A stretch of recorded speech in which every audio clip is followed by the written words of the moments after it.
Hello friends, welcome to my channel and thanks for watching this video. So we have ended with one more volatile week on the Wall Street, and I've been talking about this as far as the correction and volatility is concerned for the last couple of weeks, and you can probably go and check out my previous videos on this. And as we can see, the volatility does continues, and the kind of sell-off we have across the US market is something serious to look at in the near term. And when at the end of the week the VIX went up or jumped up by nearly 15.84% is a serious move. So it seems the volatility is on the rise, and it has a major impact on the or on all of the major indices which we have on the Wall Street.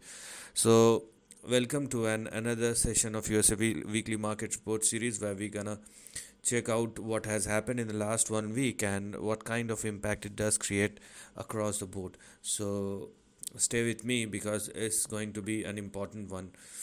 Now, before going to the charts, people are asking about or they are asking questions about why the stock suddenly going up and then started falling down.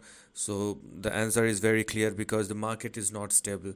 So you are not going to get the move your way, and because the volatility is extremely high, so unless the correction ends, you are not going to see any stable move in the broader market. So that's the most important thing. So this is now what we have here as far as Dow Jones is concerned, or the daily chart of Dow Jones. And I have been saying this thing, I think, for the last couple of weeks, that the correction continues, and the least as far as the correction is concerned is this particular chart. Okay, so this is the chart, and you can clearly see the correction continues. I mean, we have seen some upside, but at the end of the day, that upside sold into, and the correction, it looks like the correction resumes once again. But if you're still looking for an upside in the near term, then these two levels will become your point of reference. So here we are. So it is mandatory for Dow Jones to surpass and sustain above 41,910 and 42,999 or 43,000 if you are still looking for an upside. Else the correction continues, and the next big support for Dow Jones will be in between 38,000 and 38,800. So it is pretty clear that correction does continue over here. Now let's talk about Nasdaq. So everything started falling, and that's where the volatility lies. So this is what we have here, and Nasdaq looks very weak. If I do compare both Dow Jones and Nasdaq, so Nasdaq looks weak.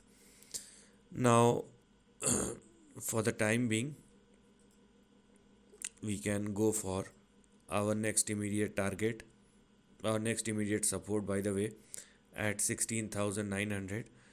But if Nasdaq falls even below 16,918 or lower, then the next big support which may open up moving forward may push Nasdaq towards 14,986.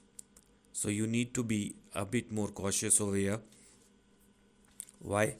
Because volatility is high for Nasdaq, and if you are still looking for an upside, then let Nasdaq at least surpass and sustain above 18,370 and 18,761 respectively. So this is something which we're gonna look at. As far as SPX is concerned, it is much more similar to Dow Jones, and this is what I'm talking about. So this is a clear indication that correction continues, and no doubt about it. So you will see volatility in the broader market even in the upcoming weeks, until and unless the overall correction settles down, and we will again have our next uptrend. Till then, you have to go through these moves. So similar to Dow Jones and Nasdaq, we have a resistance at or near 5620 if you are looking for an upside. Else we're gonna have our next big support in between 5120 and 5265. So this is now going to be the range which we're gonna look at moving forward as far as XPX is concerned.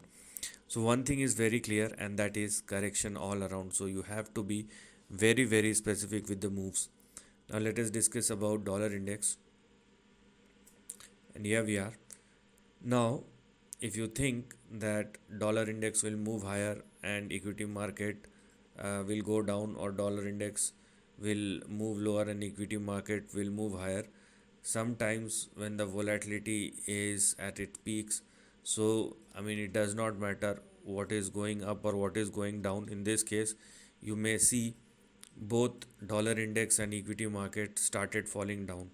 So sometimes we need to think beyond logical paradigm, and these kind of things may or may not work.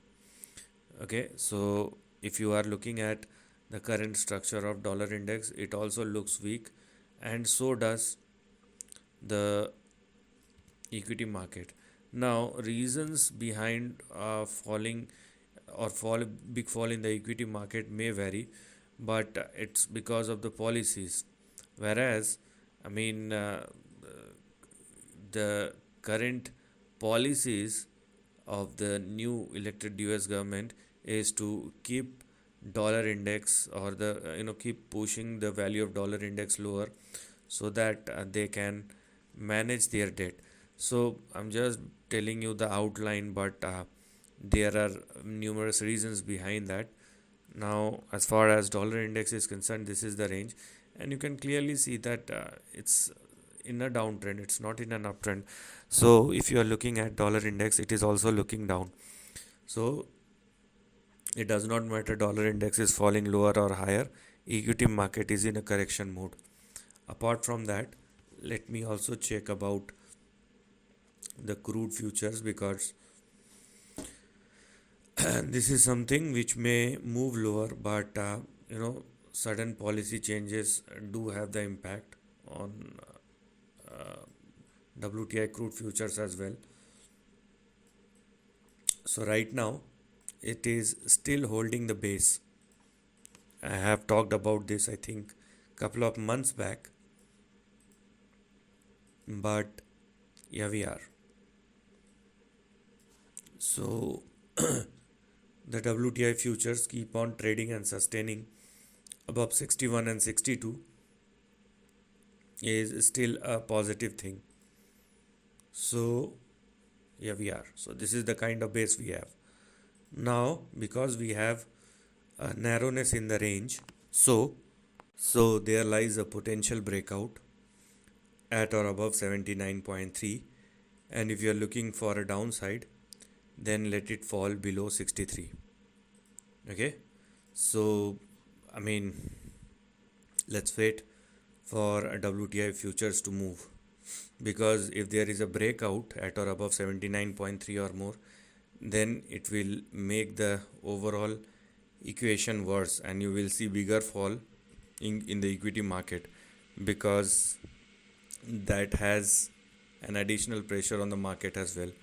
So let us see, this is one more, I would say, a risk which may opens up not only for the oil importing countries, but exporting countries as well, because they are also using it, and for them as well, on one side they may earn some more, but as far as their own population is concerned, they also have to spend more oil, purchasing oil and gas.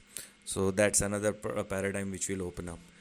Let me also check the price chart of gold futures and what the gold futures is telling us. As you can clearly see, a relentless move, and it's continue to move higher. And I think, because I have talked about the gold as well previously, and it is, I think, moving somewhere in between 5,000 pound an ounce, and I'm talking about the gold futures. So here we are. So the least, or very conservatively, this is what you can expect moving forward in the upcoming months or years as far as the price chart of gold futures is concerned, and it may push this particular price in between 5000 and 5800. So you can clearly see that because the risk is increasing significantly in the market, you will see what works against the risk is also moving higher. So this is also an indication. Now, in the near term, if you are looking for something to trade, then you must be very skillful. And if you do not know how to deal with the risky bets, then it is better to stay out of it. Or the best way is to find a good investing bets which may work out over a period of years. Okay, and whatever I have talked about the correction is what is currently visible. If that correction ends at the point which I have said, then it is fine. But if it continues further, then that will be a completely new paradigm which will open up, and we have to re-evaluate ourselves or re-evaluate the levels accordingly. So for the time being, the correction continues, and you have to stick to that, and let's just hope that the market will settle down sooner rather than later. So this is the end of the video. Thanks for watching.